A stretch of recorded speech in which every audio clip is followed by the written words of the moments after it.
Hello, welcome once again to Lehto's Law. I'm Steve Lehto. Today we're going to talk about a property issue out of Massachusetts that's very similar to civil asset forfeiture, but a little different. I have to thank my friend Dave for passing this along. He said, Steve, did you catch this funny lawsuit out of Massachusetts? I said, no, but pass it along. I love funny lawsuits out of anywhere. And he said, well, here it is. So Honda right now is suing the state of Massachusetts, or basically a city there, but it's based on a state law. Honda is asking a federal judge to strike down the car confiscation laws in Massachusetts.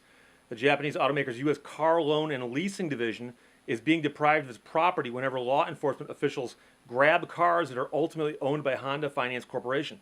What happened here is a car was seized as part of a police investigation, and then it was later auctioned and sold. And the person who bought the car with Honda's money didn't try to stop the auction, and the city of Revere never bothered to notify Honda that, by the way, a vehicle you guys have got a lien on is about to go to auction without you. So the particular case was filed over a black 2016 Honda Civic LX that was taken by the city of Revere.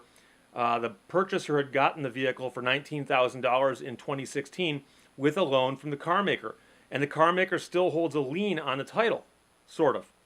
Less than 2 months after the car drove off the lot, Revere police had it towed away and impounded as part of an investigation.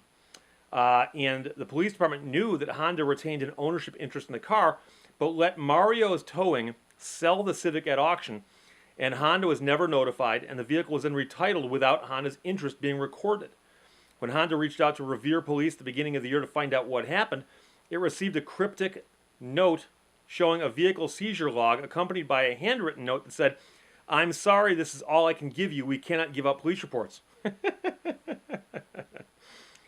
There's this thing called the Freedom of Information Act, and you can get police reports, whether they want to give them to you or not. They can redact stuff, but they got to give you the report. Honda's filed the lawsuit claiming that their property rights have been infringed, and they are correct in this. Their attorney wrote, "It is beyond debate that the government cannot deprive plaintiff or anyone of property by unreasonable seizure and or without first providing for notice and a hearing." Yet that is exactly what occurred here, and exactly what is sanctioned by an outdated, facially unconstitutional Massachusetts state statute. So I'll have to explain this to you so you understand two things. First of all, when you buy a car, if you go to a dealership and you got no money but good credit, you can say, I want to buy that car. They will say, in essence, we'll lend you the money to buy the car from us. It's called a purchase money security interest. And if you do that, we will then let you drive off in the car and you simply make payments. The payments usually get assigned to a third party, such as Honda Financial. And then Honda Financial, to protect their interest, will then have their name listed as a secured or lien holder on the title. So if you got a copy of this title shortly after this woman drove the car off the lot, it would actually say she's the owner and Honda Financial is the lien holder. So that's issue number one. Issue number two is that in most states, if you have a vehicle that winds up in police possession for whatever reason, it got towed there, illegally parked or whatever, impounded because you're drinking and driving, whatever. The vehicle gets towed to a lot, it sits there. Usually in most states, if you don't pay the bill and you never go to get the vehicle out, the lot owner can usually take your car and sell it and use the proceeds to pay themselves off for what they're owed. However, in most normal states, they're required to notify the lien holder that they're doing this so that, for instance, in this case where the woman buys a $19,000 car and just 3 months later it gets impounded, chances are that after you pay off the impound fees, there's going to be money left over. And who should get that money? Well, obviously Honda should. Well, apparently Honda didn't. And then also there's a bigger question. How do you sell a car with a lien on it? It turns out that Massachusetts law apparently allows that. So here's the thing. They filed a lawsuit in federal court, as they should. America Honda Finance Corporation versus the city of Revere in the U.S. District Court for the District of Massachusetts. And they're bringing this under a couple federal statutes, including 42 U.S.C. 1983 and 1988, which are two of the statutes you hear people screaming about at the roadside when they're pulled over by the cops. Doesn't apply there, but it does apply here. And the point simply is this, that Honda had a security interest in that vehicle. And the law, as it's now on the books in Massachusetts, allows them to take the vehicle and sell it without notifying the lien holder. And as crazy as I've got a copy of the statute right here. So Section 39A of the statute, by the way, in case you want to look it up, it's actually Massachusetts GLC 255, Section 39A. And it says any motor vehicle removed from the scene of an accident and placed for storage in the care of a garage, which in this section shall also include a parking lot or other place of storage of motor vehicles, by a member of the state police force, and it lists all these different people who can do it. And then it says, shall be so stored at the prevailing rates. At the time such motor vehicle is so placed, the officer or person placing it shall furnish the owner or operator of such garage the name and address of the registered owner of said motor vehicle. And if such information is not then available, said officer or person shall obtain such information and forthwith notify in writing the said owner or operator. And then it says, upon receipt of this information, the owner of the garage shall notify the registered owner of the vehicle. Then it says what they do if they can't get a hold of the person and what they can do if the person doesn't want to pay. And then it says if after the expiration of 60 days from the date when the vehicle is brought to the garage or placed in the care of the said owner, the owner of the garage may sell said motor vehicle at public or private sale after publishing notice and blah, blah, blah, blah, blah.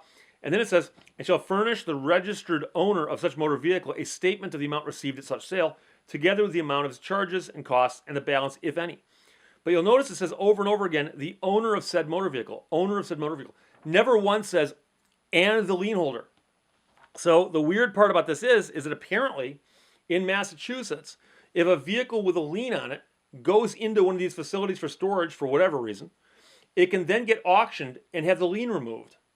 And the new owner takes it with a clean and clear title, no lien on it. And by the way, the people who lent the money to sell the car brand new in the first place just got screwed.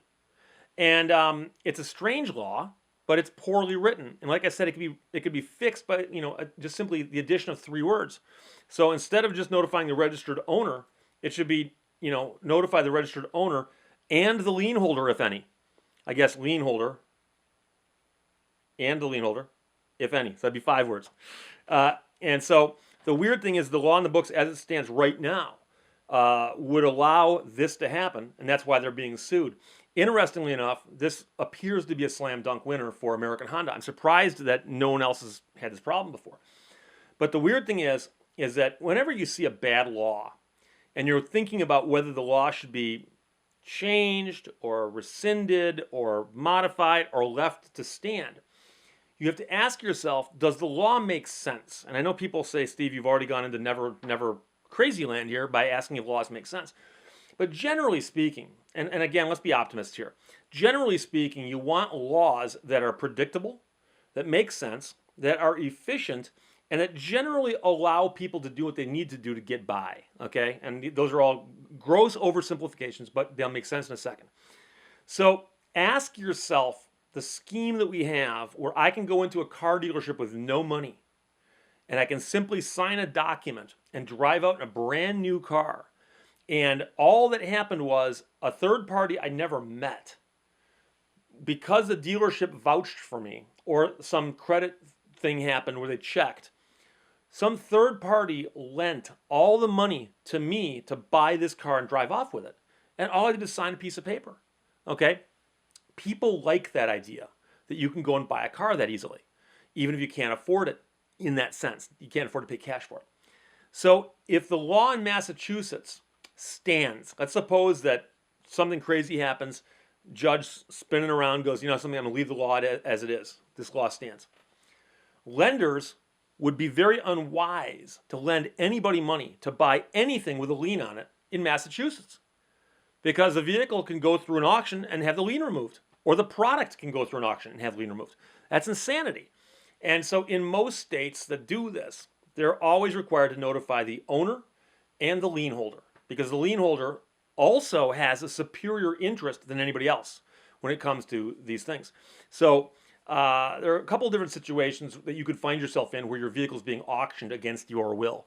So suppose that you owned your car outright, you drove downtown Detroit, you parked it illegally, and the car got towed off. Somewhere down the road, you get some letters saying, hey, your vehicle is at this lot, it's incurring these astronomical, exponential fees, and if you don't, take care of it pretty quickly, we're going to have to sell the car to pay those fees off. And that'll happen, and they can do that. But again, in the situation I just gave you, there's no lien holder. If there was a lien holder, they would notify the lien holder and say, by the way, you got to be aware that this collateral of yours is about to get auctioned off. Now, you might ask, Steve, how do they find out who the lien holder is? They take this vehicle into possession. They don't have the title. Well, it's easy. Most states in America, and I'm betting all of them do, keep track of titles and lien holders on the titles because it's part of their job. In fact, most states have registrations where they keep track of things with liens on them. I'm not sure if you've ever heard of a thing called a UCC1, but it's a report that you file with whoever keeps those records in your state.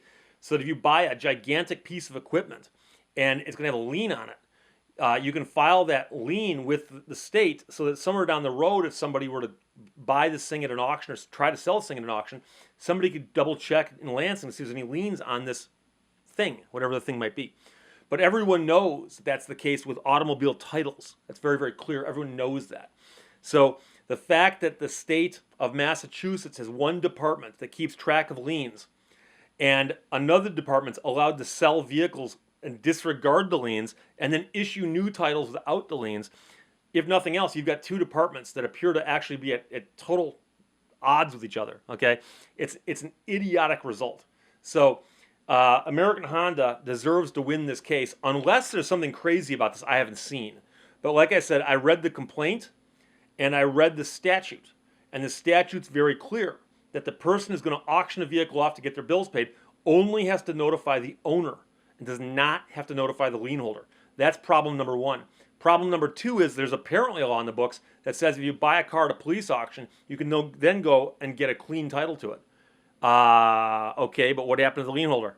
So, like I said, if this law is not changed, I can see lenders pulling out of Massachusetts and just saying we can't run the risk of having vehicles get seized at auction or seized because of illegally parking or seized in a drunk driving incident, and then we lose our lien to it because it happened in Massachusetts and not one of the sane states like Michigan where they actually notify us this.